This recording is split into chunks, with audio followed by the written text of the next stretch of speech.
Selamat siang saudara, salam jumpa kembali pada berita terkini. Bersama saya Ahmad Mulyadi dan rekan saya Renal Sasabila Ramadhani akan memandu berita pada kali ini. Pada sore hari di pertengahan bulan Januari, warga dikejutkan oleh pembunuhan terhadap gadis di salah satu rumah kontrakan. Pelaku sempat melarikan diri, namun polisi telah menangkap dan menetapkan pelaku sebagai tersangka. Pelaku mengaku sempat memperkosa korban, padahal antara pelaku dan korban baru berkenalan selama 4 bulan di media sosial. Lantas, apakah motif dari pelaku berkenalan dengan korban lalu mencelakainya? Kami akan mengupasnya dalam berita terkini.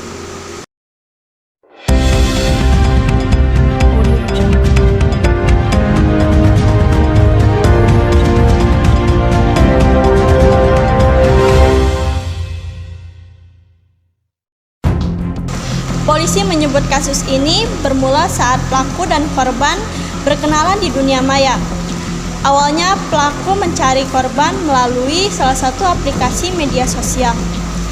Disinilah korban bertemu pelaku.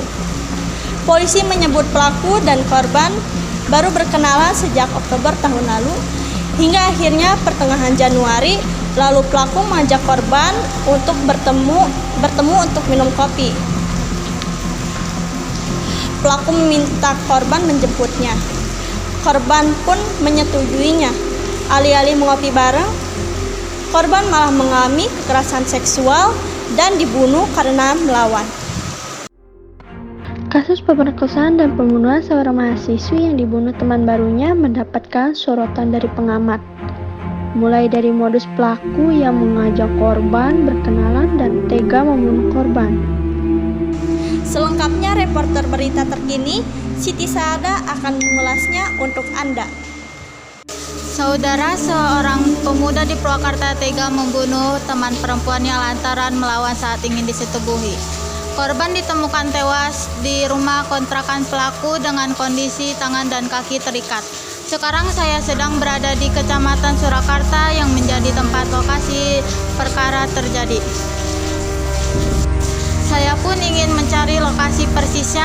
Ikuti penelusuran kami di berita terkini.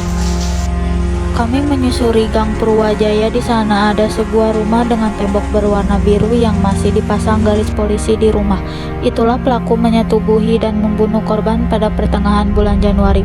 Namun untuk kronologi penemuan jasad korban ini bermula pada saat pelaku mengirim pesan singkat kepada ibunya, yang mana ibunya kemudian bergegas untuk mengecek rumah kontrakan dan benar didapatinya seorang wanita yang terlentang lembah di atas tempat tidur dengan luka di daerah wajah dan juga leher dan juga tangan, lalu kaki yang terikat. Di samping rumah dari kontrakan pelaku ini memang merupakan rumah dari pemilik kontrakan atau penyewa.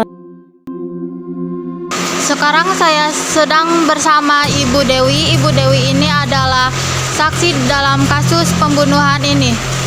Silakan Ibu Dewi ceritakan kronologinya. Jadi ceritanya tuh waktu itu saya baru pulang belanja. Saya lihat ada cewek yang masuk rumah itu. Kebetulan saya tahu yang punya kontrakannya. Saya hubungi langsung. Kemudian ada ibu-ibu yang mencari alamat kontrakan itu. Lalu saya antarkan ke kontrakannya. Berikutnya ada tanggapan dari kriminolog yang akan sedikit menjelaskan. Sebenarnya ada suatu pola umum yang dilakukan oleh seorang yang melakukan pembunuhan. Nah, pola umum ini biasanya seseorang yang melakukan pembunuhan dalam konteks tidak mengenal korban, itu pasti ada penyebab sebelumnya. Jika dalam kasusnya tidak ada barang yang hilang, artinya itu motifnya tidak dari ekonomi. Nah, maka polisi harus mencari motif-motif lain yang bersifat ke emosional, sifatnya psikologis, antara pelaku dan korban. Nah, itu dia sedikit penjelasan dari Karisa sebagai ahli kriminolog. Sekian berita pada hari ini. Saya Renal Sasabila Ramadhani dan rekan saya Ahmad Mulyadi pamit undur diri.